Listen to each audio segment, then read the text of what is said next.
ജർമ്മൻകാരനായ Benedict 16 പിൻഗാമിയായാണ് pop Francis പാപ്പ പദവിയിലെത്തിയത്.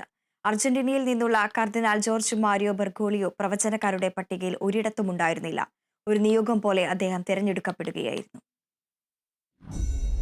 കത്തോലിക്ക സഭയുടെ 266 പോപ്പായി 2013 മാർച്ച് 13 ബ്യൂണസ് ഐറീസിൽ നിന്നുള്ള ജോർജ് മാരിയോ തെരഞ്ഞെടുക്കപ്പെട്ടത്. പോപ്പ് ഫ്രാൻസിസിന്റെ തെരഞ്ഞെടുപ്പ് ചരിത്ര നിയോഗമായാണ് വത്തിക്കാൻ നിരീക്ഷകർ വിലയിരുത്തുന്നത്.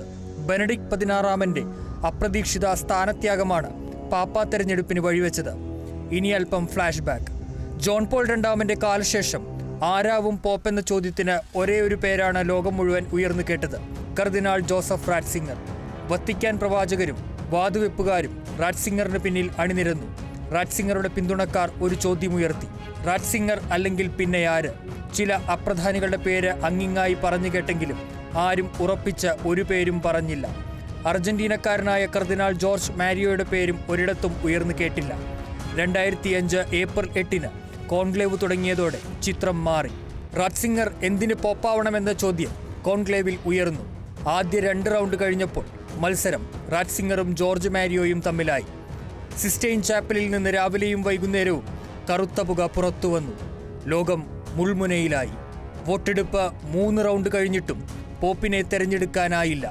ഒടുവിൽ സമവായത്തിലേക്ക് കാര്യങ്ങളെത്തി. ജോർജ് മാരിയോ ബെർഗോളിയോ പിൻവാങ്ങി. ജോസഫ് റാറ്റ്സിംഗർ ബെനഡിക്ട് 16 എന്ന പേരിൽ പോപ്പായി. ബെനഡിക്ട് 16 അപ്രതീക്ഷിതമായി സ്ഥാനത്യാഗം ചെയ്തതോടെ കോൺക്ലേവ് വീണ്ടും ലോകത്തിന്റെ ശ്രദ്ധാകേന്ദ്രമായി. 2012 മാർച്ച് 12 കോൺക്ലേവ് തുടങ്ങി. വോട്ടവകാശമുള്ള 117 കർദിനാൾമാരിൽ ലാറ്റിൻ അമേരിക്കയിൽ നിന്നുള്ളവർ 14 പേർ മാത്രം. പ്രവചനക്കാരുടെ പട്ടികയിൽ ഇത്തവണയും ആ അർജന്റീനക്കാരൻ ഉണ്ടായിരുന്നില്ല.